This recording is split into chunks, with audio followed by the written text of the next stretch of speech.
Good morning, everyone, and welcome to CMM Live. It is Thursday, January 30th, 2018. I can't believe we're in 2018 already. My name is Joe Campolo, your host, and as you know, here at CMM Live, what we try to do are bring Long Island's best and brightest, the thought leaders that are helping to transform and maintain the Long Island economy. And today we have an incredibly special guest. Teresa Ferraro from EastWest Industries. She's the president. It's a family-owned business. They're in the manufacturing and defense and aerospace industries. And you've been doing this for a couple of years now, haven't you? Just a few, but thank you so much, Joe, for having me here today. Yeah, it's great. So we met several years ago, and Dad was running the business at that time, and I can remember being in that conference room. Small conference room. Yep, and having these conversations. And I remember thinking to myself, you know, everybody's talking about how the manufacturing, defense, aerospace industries here on Long Island are dying and are dead and went away with Grumman. But then I met you guys and I was like, wow, they are really doing cool stuff.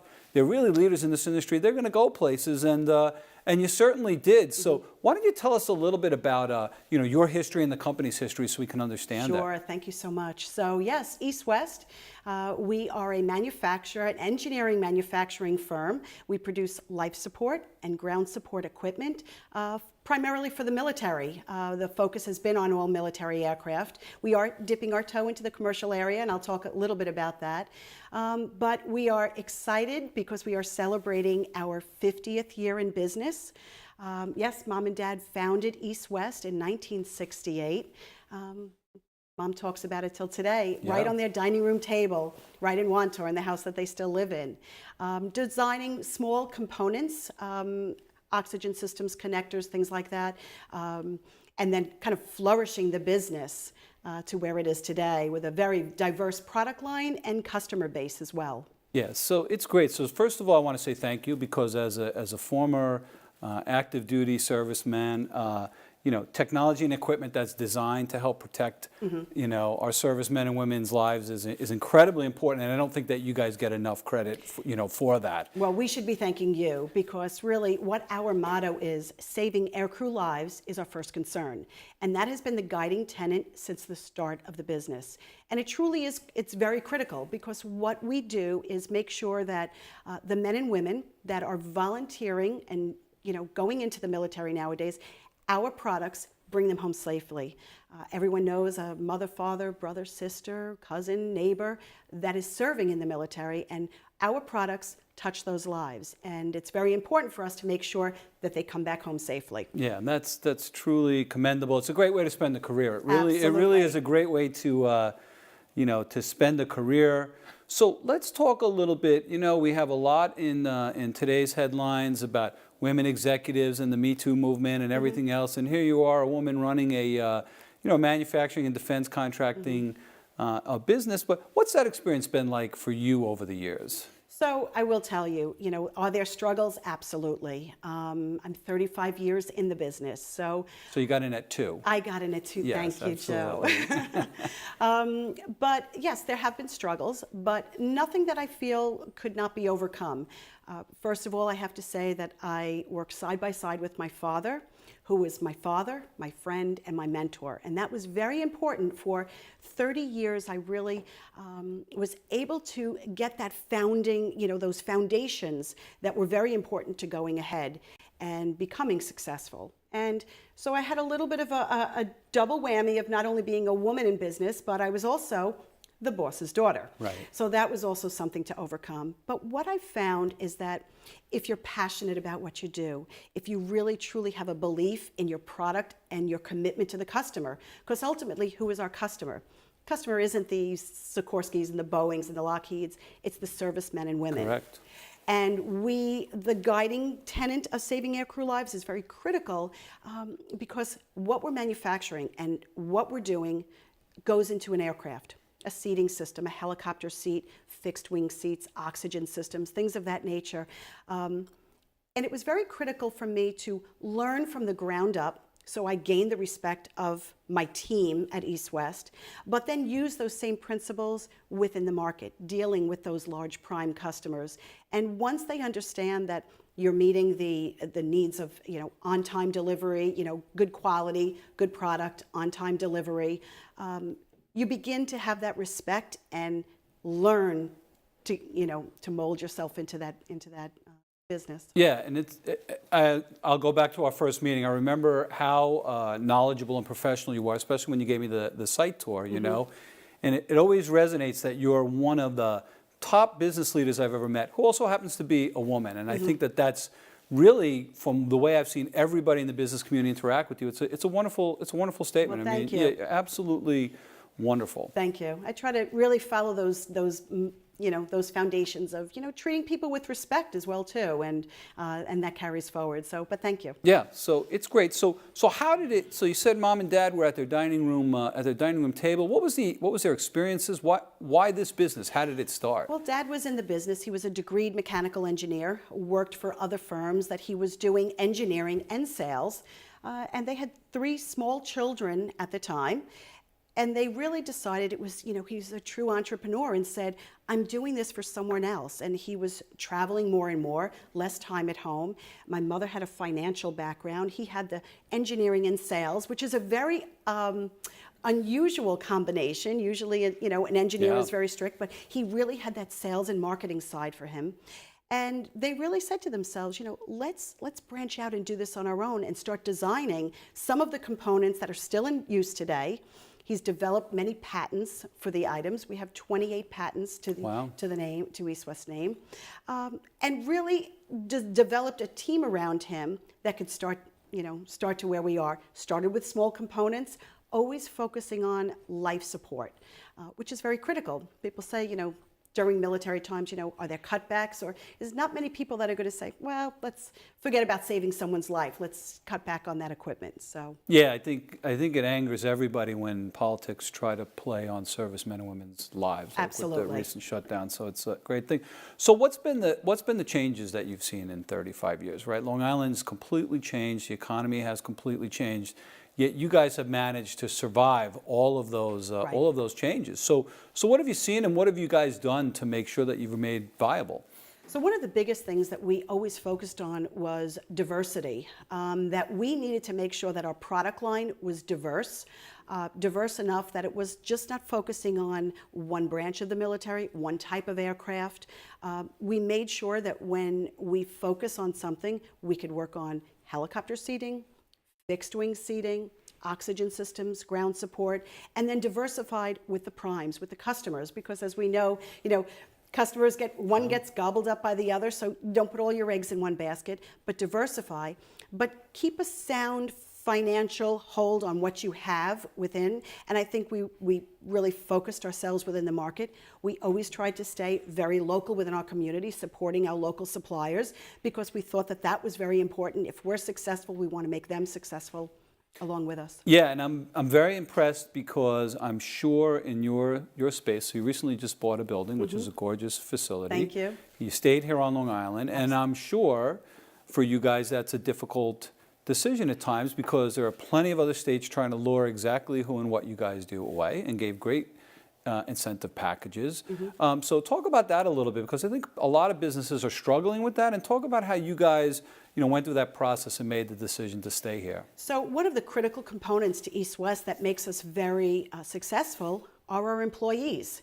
And we've grown from, I think when we first met, we were probably about 40, 45 employees over the years. We're now at 79 employees. But what we realized is the core competency of our employees. There was a tribal knowledge that if we moved and we went out of state, you would lose a lot of that tribal knowledge. We know from some of the other primes that have moved off Long Island, it's been very difficult to be able to maintain that. So was it a struggle? Absolutely, because we needed to be competitive not only with our employees' packages and medical packages and 401k and things, but we wanted to make sure that we really focused and stayed within our core competency and stayed as lean as possible.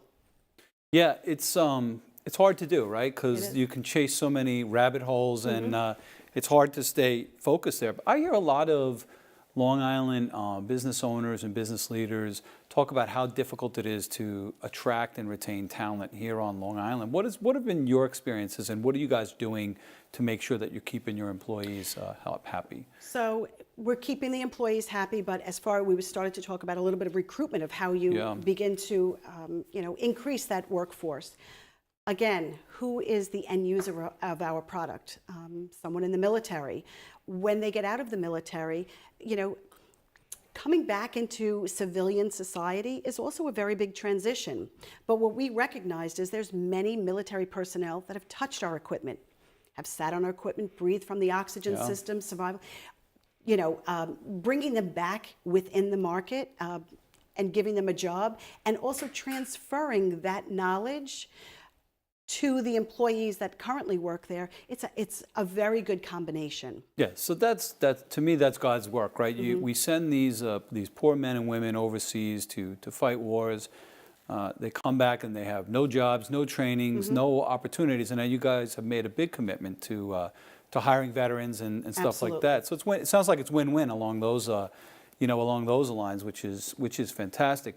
So your personal philosophy. So I know Dad passed away not too long ago, and you took over the company, and I'm sure that was a very difficult transition. But talk about that a little bit, because I think particularly here on Long Island, we find a lot of family-owned businesses that struggle with succession planning, that struggle with how to keep the vision and the mission alive and the spirit alive. So just talk about that if you don't mind. So, we talk about 35 years ago when I entered the business. When I went to college and I came out, if someone said to me, you'll be working, for your parents, wasn't the thing. When I came out of college, I was going to make my mark. The beauty of what I was able to experience was, at the ripe old age of, 22, you get out and you meet someone that the products that your parents' company designed and developed brought them home safely. And they were there to shake your hand to say, thank you. Yeah. Thank you for answering the phone. Thank you for packing. Thank you for inspecting, whatever it was. Thank you for saving my life. It was life-changing at that time. So it was very instrumental for me to see that. But also starting with the business, we talk about when I entered in, my core focus was business administration and human resource management. At that time, it was called personnel. Right. It wasn't called human resources. And that we were a small family-owned business at that time. Didn't have a real complex benefit package. So I designed and developed that. But I noticed at that time that, yes, recruiting was part of it, but learning the core business, learning the contracts, learning the financial end, being out on the floor, talking with the employees that are putting that product together to gain that full knowledge. So as time went on, I really developed and learned that, it gets me excited to get up every day to go to work. It's a challenge, but it's not a challenge if you surround yourself by the right people and you have a good team behind you. It becomes very easy. Yeah, it's the most rewarding thing in life. It really is. So I have an almost 20-year-old daughter. She'll be 20 in about a week and a half, which I can't believe, And should I say congratulations or good luck? Right? Both. But so she's in college and she's sort of struggling, right? Where does a young woman go? What do I do? So what advice do you have for those millennial Gen Zs out there that are struggling, particularly for non-traditional? I would say yours is a non-traditional female role by older standards, right? But here you are, and you're on top of the world, and you're doing a great job. So what's the advice you can give these young women out there? Well, the biggest thing I can say is find a mentor. It's so important, and it doesn't have to be a mentor, within an occupation that you want, but find someone that you have a chemistry with. And I really believe that getting this, this younger generation, they're so tech savvy, but sometimes they're not out there. They're not interacting with people to find out what's a passion that you love to do. And January, I think, was, National Mentoring Month. Right. And, I really believe that our schools are failing, and whether they're at middle school, high school, or even college level, getting those students out there to find a mentor. And we have plenty of people that we kind of welcome that in, working closely with the Girl Scouts and local community colleges, that if you ask some of those students manufacturing, What are they thinking of? Oh, smokestacks, dirty, ugly, Right. you know. Bring them in, show them that, college is not for everybody, but if you have a mentor, you can spark some of that creativity and that imagination that might draw them into an area that they never thought they'd be exposed to. Yeah, and I'm right with you on that. I'm a firm believer in mentoring. Without mentors, every critical point of my life, I wouldn't be where I am today, because absolutely. it's just been, folks that are mentoring. And so, what about for you, right? So, what do you do to keep your sanity? What do you do to keep your your professional development? How do you hold it all together? Because it's tough, right? It's tough. It's definitely a juggling act. I know this year, especially coming up to our 50th anniversary, and the success that we've had with the growth, everyone's pulling us in different directions. Again, I lead with the heart. I really stay focused on the avenues that I have a draw to, and really kind of keep the balance that way. But it's tough. So one of the things that our viewers are always interested in is a typical day, right, and time management. So you obviously have a million things to get done. You have to prioritize things. You have to allocate time to those things. So just talk about, and probably there is never a typical day, but talk about a typical day and how you deal with the pressures of time management and getting your priorities done. So first of all, I'm a big believer in lists. I think it's not only to organize your day, but there's also a level of success when you've accomplished a task, and it makes you go on to the next. So crossing something off the list. What I try to do is when I get in the morning, of course, we all need to go through the emails, and I'm sure you're the same way. Right. They can go on forever. Yes. But you prioritize. But what I need to do is I try to meet with kind of my top staff early on in the day. What are the avenues that we need to approach right away? And also customers that need a little bit of attention. As we all know, there's, in the military, there's products that are at the forefront. Right now, hypoxia and in the aircraft is a very critical issue. Sure. It's probably the #1 program of recognition right now that we need to focus on, and we are working closely with the Navy. So we need to understand that certain customers need to be responded to right away. I have a really good team. I have a great family support. Right. First of all, and I think that's most important. Absolutely. But a good team support as well too. And sometimes do you feel like you're putting out a lot of fires? Absolutely. So the day never ends, really. It starts from early morning to late at night. It's a myth that once you become the top person, you can kick back and just enjoy it. You seem like, for me anyway, I'm just dealing with problems all day long, but that's the point of the job, right? Is to be dealing with the problems and helping to resolve them, right? So what would you describe your management philosophy as? What is it that your values that you hold you and your team accountable for and your company accountable for? What are the values and your management philosophy? Well, they all have to, first of all, and I believe our team does, really focuses on what our guiding tenet is.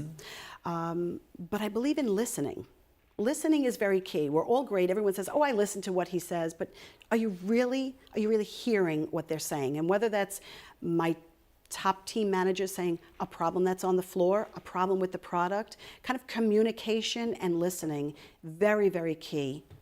Yeah, Grandma always says, God gave us 2 ears and 1 mouth for a reason. Exactly. Right? That's exactly it. I was just thinking as we were talking, and I wonder if this was something you guys have gone through, although I'm sure you probably have. So I can tell you when I was in the Marine Corps in 1989, we were in Korea, and in a training exercise, a chopper went down, and 19 of my fellow Marines were killed during a training exercise. And it's very touching and tragic and everything else. And I'm just wondering, when those things come up, if they're products of yours or other things of yours, how that affects you guys. It must have an impact there when you see that, right? It does, and it's true. When you hear that, I think everybody's ears are perked up at the office and get a quick notification. What I really think is we focus on, and a lot of our customers focus on, the lives that it saves. Yeah. more than what we've lost. And people say, well, your survival kit in that F-18, could sit dormant for years. But when it needs to work, absolutely, it needs to work right the first time. And the same thing with our helicopter seats. We did meet General Crosby from the Army, and he had come to visit the facility, and he was exiting out of his career.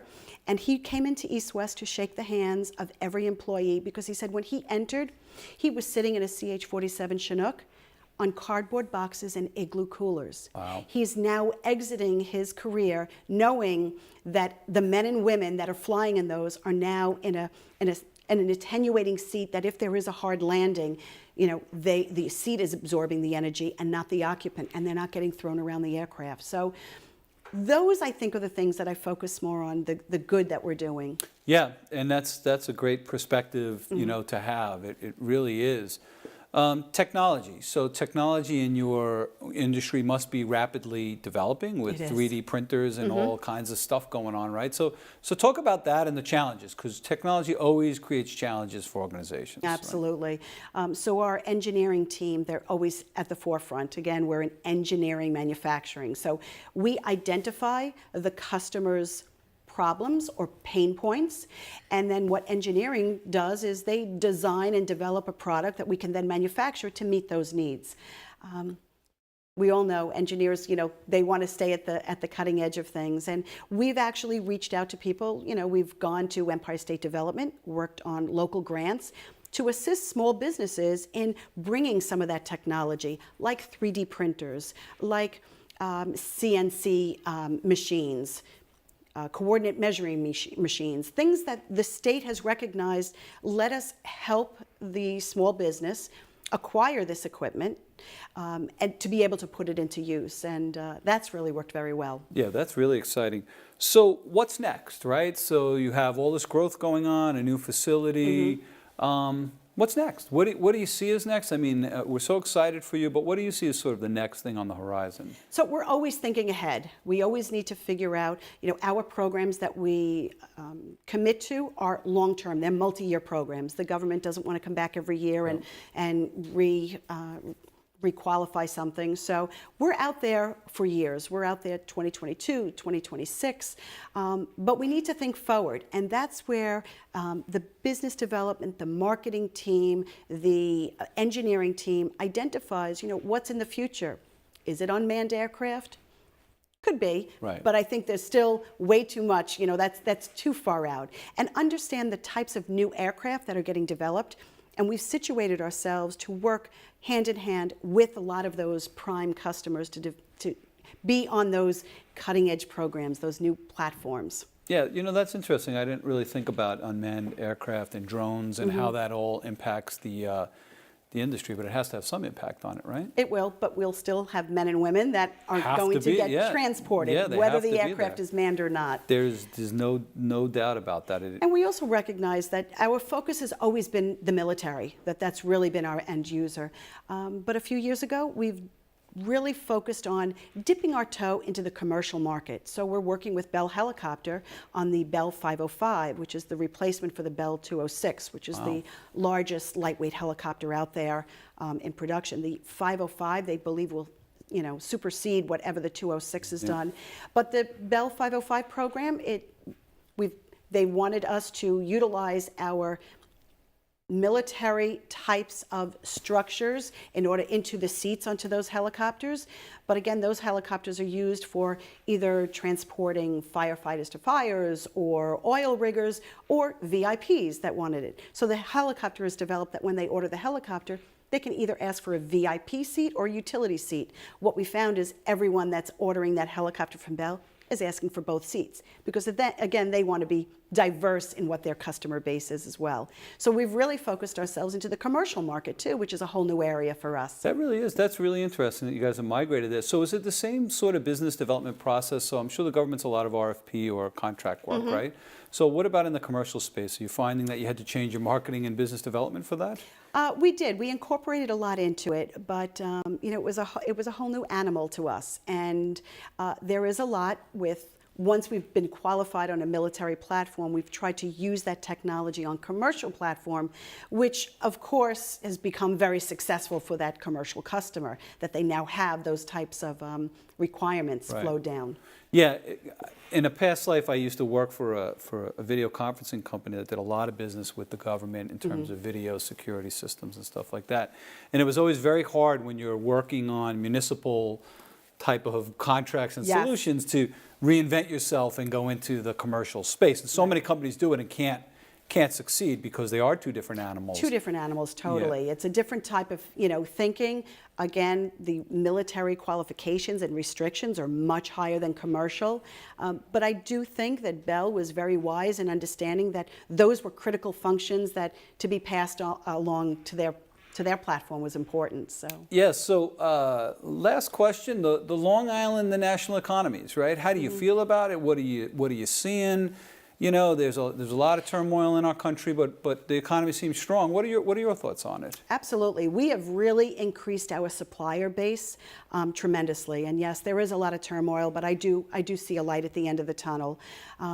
We need to stay focused. You need to stay lean, and I think more businesses nowadays are looking to partner with EastWest because they see the type of growth that we're experiencing. So yeah, truly remarkable. You guys are truly not just a Long Island success story, but a national success story. You really are. I commend you for the amazing work that you guys do it with the high level of ethics and integrity that you do it with. It really is a breath of fresh air to see the good guys win. It really is.